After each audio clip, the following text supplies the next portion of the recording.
89.7%. That is the number Costco doesn't want you to know. It's the share of members worldwide who renewed this year, and it has now slipped under 90 for the first time in 5 years. That sounds small. It isn't. Costco makes almost nothing selling you food.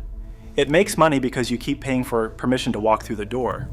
So when this number falls, something structural is cracking. The question is what? Here's what you're actually paying for. Costco runs 931 warehouses, 82.9 million paid members, and 149 million cardholders. And the margin on everything inside the building is about 2.96%. That's a rounding error. What isn't a rounding error is $1.37 billion in membership fees in a single 12-week quarter, up 10.7%, and almost every dollar of it, profit. That fee money is the subsidy. It's what lets Costco price below everybody else and actually mean it. Kirkland Signature, roughly a third of all sales, handles the rest, which means the renewal rate isn't a metric. It's the load-bearing wall. And this number only ever moved one way. In 2020, 88% of members worldwide renewed, 91% in the US and Canada. Then the pandemic sent everyone hunting for bulk toilet paper and cheap gas, and they stayed. By the end of 2022, Costco was reporting 90.4% worldwide and 92.6% at home, both all-time highs. A decade of a line climbing quietly upward. That is, the streak. And in 2025, it broke. So watch it fall. 90.5. 90.2, 89.8 at the close of fiscal 2025, then 89.7, then 89.7 again, then a third time. In the United States and Canada, 92.7% quietly eroded to 92.1%. And when analysts asked how much further it would go, Costco told them to expect more decline.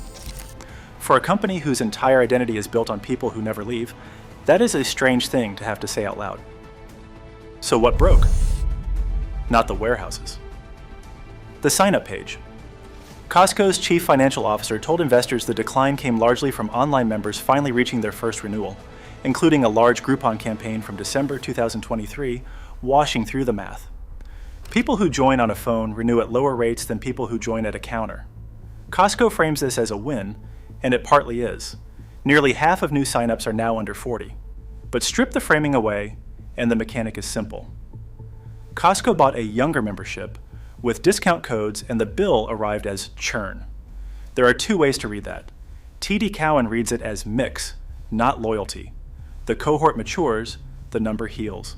Everyone relaxes. The bearish read is colder. If members acquired on a phone never learn to renew, like members acquired at a counter, then 90% isn't dipping, it's gone. And there's a second crack underneath. Membership growth has slowed to 4.1%, the weakest in years, with management conceding that 4 to 5% is simply normal now, absent new markets to open. Meanwhile, Costco got stricter. September 2024 brought the first fee increase since 2017. Gold Star went from $60 to $65.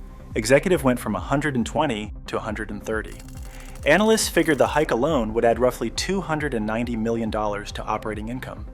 Then came the scanners at every entrance, photo verification on a screen, and an ID check if your card doesn't carry your face. By 2026, the scanners had reached the food court, which means the $1.50 hot dog now checks your papers. Some members canceled in protest, saying they were being treated like criminals. Leadership called the crackdown fairer and the right thing to do. And imagine that from the other side of the counter. You just paid more, and what you got for it was a turnstile. Then the friction inside. Ask longtime members what they hate about Costco, and almost nobody says the aisles, they say the exit. The lines, the lot, the 20 minutes between finishing and leaving. So Costco is now spending real capital on pre-scanned tools, mobile wallets, and automated pay stations, essentially buying its way out of its own success. Capital expenditure is running near $6.5 billion a year, partly just to widen parking lots and relocate stores that are physically too full to grow.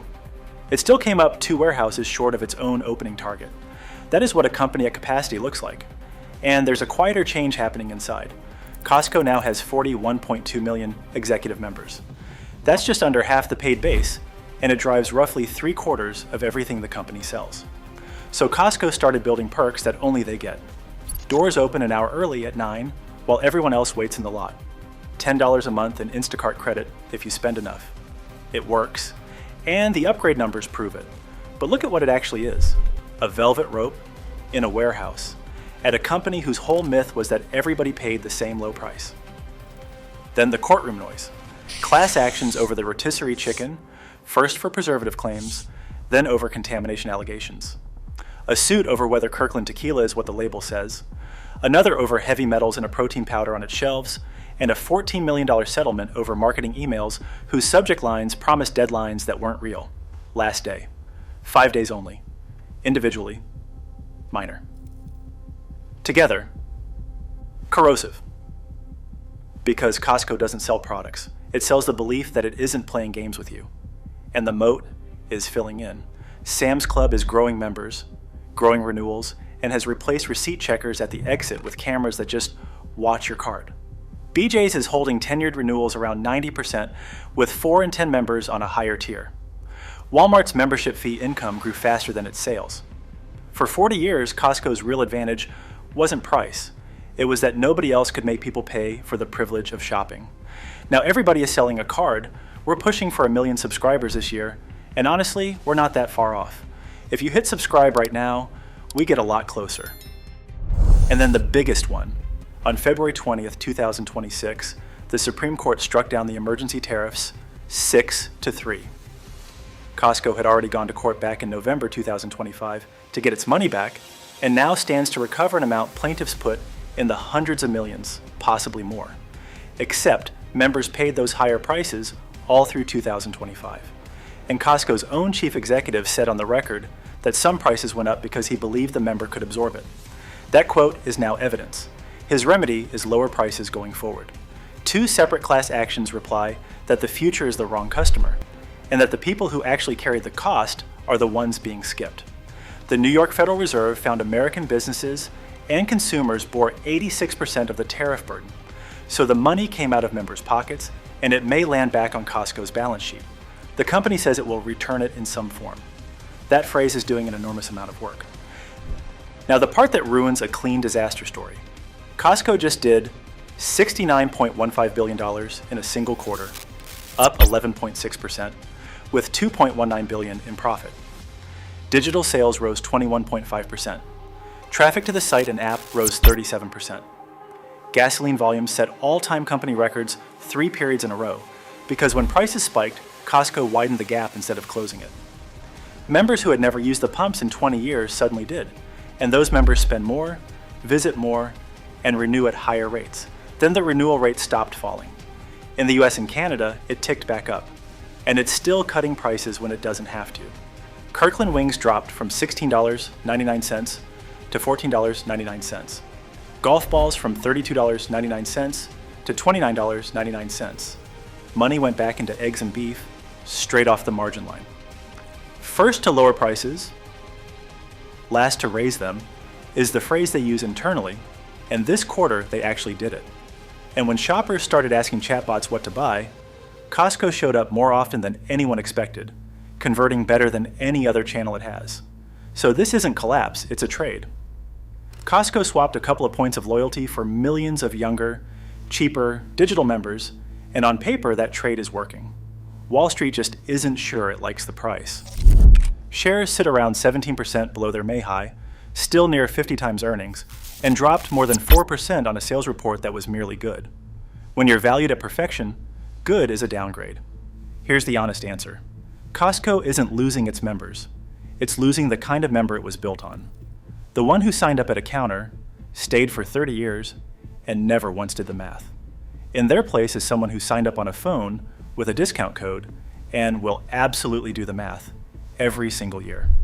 That's still an extraordinary business. It's just not the same business. 90% was never a law of nature. It was a promise. And promises are always easier to make than to renew. If you like this video, do not forget to subscribe to the channel. There is a lot more coming.